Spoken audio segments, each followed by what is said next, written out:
तो hello guys, कैसे हो आप लोग। तो एपिसोड शुरू होता है, हम लोग देखते हैं गुतन उस लड़की को कह रहा होता है तुम फिर से तो नहीं करोगी ना।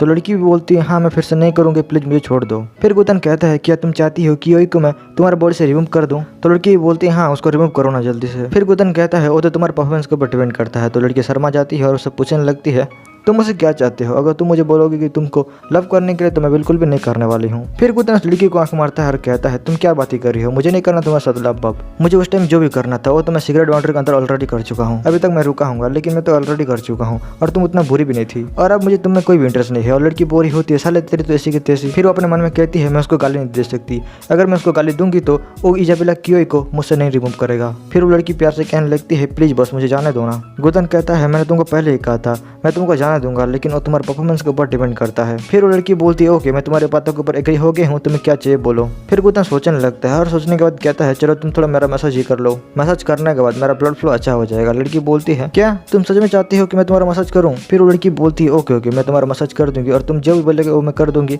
लेकिन उससे पहले तुमको मेरे बॉडी से कियोई को हटाना पड़ेगा। गुतन कहता है मैं बिल्कुल भी नहीं हटाऊंगा। तो लड़की बोलती है अगर तुम कियोई को बिल्कुल भी नहीं हटाओगे तो मैं तुम्हारा मसाज कैसे करूंगी। फिर गुतन कहता है ओके तो पहले तुम्हें शांत होना होगा, उसके बाद तुम देखो धीरे धीरे करके तुम नॉर्मल हो जाओगी। फिर वो लड़की गुतन की मालिश करने लगती है और गुतन कह रहा होता है उतना बुरा भी नहीं है और ज़्यादा प्रेस करो ना। लड़की अपने मन में बोरी होती है मैंने कभी अपने बाप को मसाज नहीं दिया है, लेकिन सिचुएशन ऐसा हो गया है कि मुझे इस लड़के को मसाज देना पड़ रहा है। मैं तो इधर रिवेंज लेने के लिए आई थी लेकिन देखो मुझे क्या करना पड़ रहा है। वो साला पिल भी क्यों काम नहीं किया मुझे समझ में नहीं आया। फिर हम लोग दूसरी लड़कियों को देखते हैं जो कि गुफेंग को ढूंढते हैं, उधर आ जाते हैं और लोग कह रहे होते हैं। फिर वो लोग गुतन को भी देख लेते हैं और कह रहे होते हैं ऐसा कौन है जो कि गुतन को मसाज दे रहा है। लेकिन मुझे जितना पता है वो लड़का एक ठरकी इंसान है और अच्छा लड़का तो बिल्कुल भी नहीं है। फिर वो छोटी लड़की अपनी बड़ी बहन को देख लेती है गुतन को मसाज करते हुए और वो कहने लगती है व्हाट द फक इधर क्या चल रहा है। बड़ी बहन उसको तुम कैसे ऐसे मसाज देख सकती हो, तुम तो इधर रिवेंज लेने के लिए आई थी ना। और उसके बड़ी बहन इशारों में कह रही होती है अरे मेरी माँ शांत हो जा, हमारा पिल काम नहीं किया और उसको सब कुछ पता चल गया। छोटी लड़की को ये सब सुन के एकदम बहुत बड़ा झटका लगता है और फिर उधर वो जैंग बह जाता है और कह रहा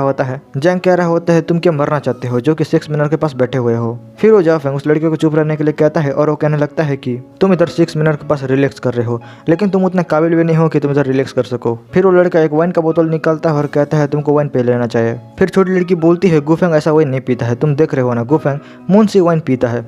तो लड़का ये सब सुन के एकदम झटके में पड़ जाता है क्योंकि वो वाइन बहुत ज़्यादा महंगा होता है। फिर वो छोटी लड़की बोलती है क्यों तुम्हारा फट गया ना, अभी तुम हमको पोर कैसे बोलोगे, तुम्हारा वाइन का क्वालिटी एकदम बकवास है, एकदम पानी का सामान है। फिर वो छोटी लड़की गुतन को आंख मार के कहती है क्यों मैंने अच्छा बोला ना। गुतन बोलता है उतना बुरा भी नहीं था लेकिन इधर तुम बहुत सारे लोग को लेके चले आए हो। लड़की बोलती है तुम क्या बोल रहे हो, मैं उन लोग को लेके क्यों आऊंगी, वो लोग बस तुम्हारे वैसे आए हैं। तो गुतन बोलता है अब मैंने क्या कर दिया। फिर वो छोटी लड़की उस लड़के के ऊपर हाथ दिखाता है और कहता है तुमने इसके ऊपर हमला किया था और वो लड़का इधर बदला लेने के लिए आया है। गुतन कहता है तो ऐसी बात है और छोटी लड़की बोलती है तुमको दर्द तो नहीं हो रहा। गुतन कहता है दर्द, लेकिन मेरे को दर्द क्यों होगा। लड़की बोलती है मैंने सुना है तुमको किसने इंजर्ड कर दिया था। गुतन कहता है तुम उसका कोइंसिडेंस कह सकते हो, क्या फाइट था। फिर वो लड़की उस लड़के से कहती है तुमने सुन लिया ना, वो बस एक कोइंसिडेंस था। फिर वो लड़का थोड़ा हंसता है और कहता है तो ऐसी बात है, तो चलो देखते हैं कौन ज़्यादा पावरफुल है। दूसरा लड़का भी कहता है तुम साइड हो जाओ, मैं पहले उसके ऊपर हमला करूंगा। फिर वो दोनों लड़के गुतन के ऊपर हमला करने लगते हैं और गुतन एक शील्ड बना के उन दोनों के हमले से बच रहा होता है। फिर गुतन कहता है तुम दोनों फेंगी ब्रांच से हो क्या। फिर लड़की बोलने लगती है तुम दोनों साइड हो जाओ, तुम दोनों उसका मुकाबला नहीं कर सकते हो। और लड़का कह रहा होता है मुझे बिलीव नहीं हो रहा। और लड़के ने अपना जी जान लगा दिया होता है लेकिन गुतन के ऊपर कोई फर्क नहीं पड़ रहा होता। और छोटी लड़की बोरी होती है मैंने तुम दोनों को पहले ही कहा था तुम दोनों उसका मुकाबला नहीं कर सकते हो, लेकिन तुम दोनों ने मेरे बातों को सुना भी नहीं। अभी तुम लोग देखो। वो लड़का गुतन के ऊपर हमला करते ही जा रहा होता है और कह रहा होता है लेकिन क्यों, उसको कुछ क्यों नहीं हो रहा। दूसरा लड़का भी कहता है ऐसे कैसे हो सकता है, ये तो इम्पॉसिबल है। गुतन कहता है मैंने तुमको पीटा था, क्या तुम भूल गए, मैंने तुमको सिगरेट बाउंड्री में पीटा था, तुम क्या थोड़ा याद करोगे।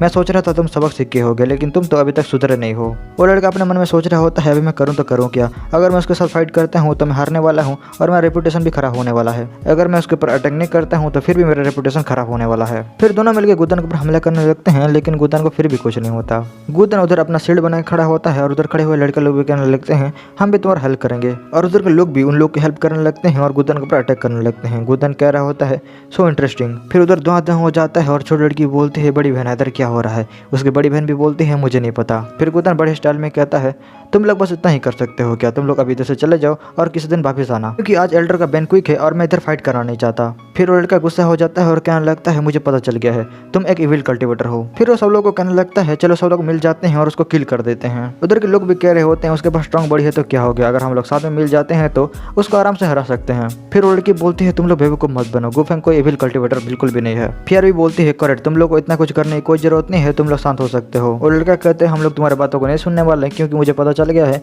वो तो एक इविल कल्टीवेटर ही है। दूसरा लड़का भी कहता है कि इविल कल्टीवेटर के पास ही ऐसा स्ट्रांग बॉडी हो सकता है और किसी के पास भी नहीं। और लड़की लोग उन दोनों की बातों को सुनकर चुप हो जाते हैं। और लड़का कह रहा होता है गुफेंग तुम एक इविल कल्टीवेटर हो और तुम एल्डर सीटोंग के प्लेस में कैसे आ सकते हो। मुझे नहीं पता तुम कितने पावरफुल हो, लेकिन तुम आज बच के जाने वाले हो, क्योंकि हम सब लोग मिल गए हैं। छोटी लड़की बोलती है तुम लोग बहुत ज्यादा हरामी हो, तुम लोग कैसे गुफेंग को इविल कल्टीवेटर कह सकते हो। उसकी बड़ी बहन भी कहती है थोड़ी शांत हो जा, हमें नहीं पता गुफेंग कौन है, वो एक इविल कल्टीवेटर भी हो सकता है। गुतन थोड़ा हंसता है और कहता है इविल कल्टीवेटर। और गुतन अपने पुराने बातों को याद करने लगता है। हाँ मुझे याद है जब मैं छोटा था मैं नॉर्मल लोगों से बहुत ज्यादा पावरफुल था और इसलिए मुझे सब लोग इविल कल्टीवेटर कहते थे। उसके बाद मैंने 81 गोल्डन आरओबी को भी फॉर्म कर लिया, लेकिन उसके बाद भी लोग मुझे इविल कल्टीवेटर ही कहते थे। बेंचो उस टाइम में कितना पावरफुल था और कितने सारे लोगों को हराया था, लेकिन बेंचो कैसे कैसे लोग रहते हैं मुझे पता नहीं, वो लोग मुझे फिर भी इविल कल्टीवेटर ही कहते थे। अगर मैं सच बताऊं तो इविल कल्टीवेटर का नाम इतने सालों से सुन सुन के मुझे बहुत बुरा लगता है।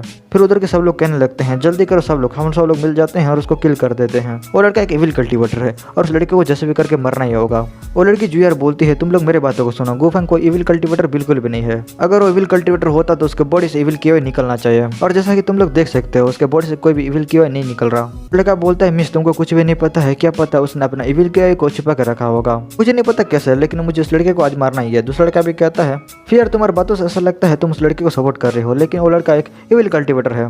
फिर वो लड़का भी कहता है हाँ तुम उसका सपोर्ट क्यों दे रही हो। फिर बोलती है मैं उसका सपोर्ट नहीं ले रही हूँ, मैं तो सच ही बोल रही हूँ। फिर उधर दूसरी लड़की भी आ जाती है और कहती है तुम उसको सपोर्ट दे रही हो। फिर बोलती है तुम क्या कह रही हो, तुमको पता भी है क्या। यूरी बोलती है मैंने कुछ गलत तो नहीं बोला, वो लड़का एक इविल कल्टीवेटर ही है। वो लड़का भी कहता है फिर तुम क्या कर रही हो, तुमको हमारा साइड देना चाहिए, लेकिन तुम उस लड़के का साइड क्यों दे रही हो। फिर बोलती है मैं उसको सपोर्ट नहीं कर रही हूँ, मैं तो तुम लोग को वार्निंग दे रही हूँ, तुम लोग ध्यान से सुन लो, अगर तुम लोग उसके ऊपर हमला करते हो तो तुम लोग बचने नहीं वाले हो।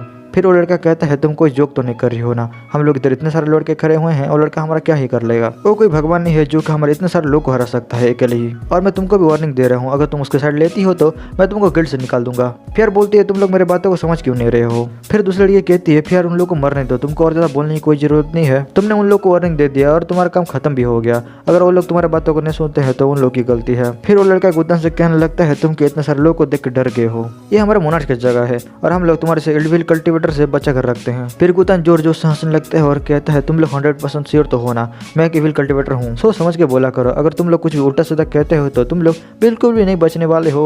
वो लड़का कहता है तुम क्या कह रहे हो, तुम हमारा कुछ भी नहीं कर सकते हो और तुम एक इविल कल्टीवेटर ही हो, और आज हम सब लोग तुमको मिलकर मारने वाले हैं और तुमको जिंदा भी नहीं छोड़ने वाले हैं। फिर गुतन चमचे से कहता है मेरे वाइन को टेबल से साफ कर दो। तो चमचा ऐसा ही करता है और लड़की बोर ही होती है गुफेंग तुम क्या करने वाले हो, तुम ऐसा वैसा बिल्कुल मत कर देना, क्योंकि ये जगह भी एल्डर सीटोंग का ही है। फिर गुतन कहता है उसको ऑलरेडी एल्डर सीटोंग के साथ बहुत कुछ हो गया है और उसके बारे में बात भी नहीं करना चाहता। फिर गुतन कहते हैं परफेक्ट, गिल्ड लीडर को भी इधर बुला लो। गुतन की बातों को सुनकर उधर के लोग सोच में पड़ जाते हैं और लड़की बोर ही होती है, वो एल्डर चीजों को इधर क्यों बुलाना चाहता है, और लड़का किसी को मारना तो नहीं चाहता। फिर गुतन अपना पावर दिखाने लगता है और इसके साथ ये वाला एपिसोड बाय बाय।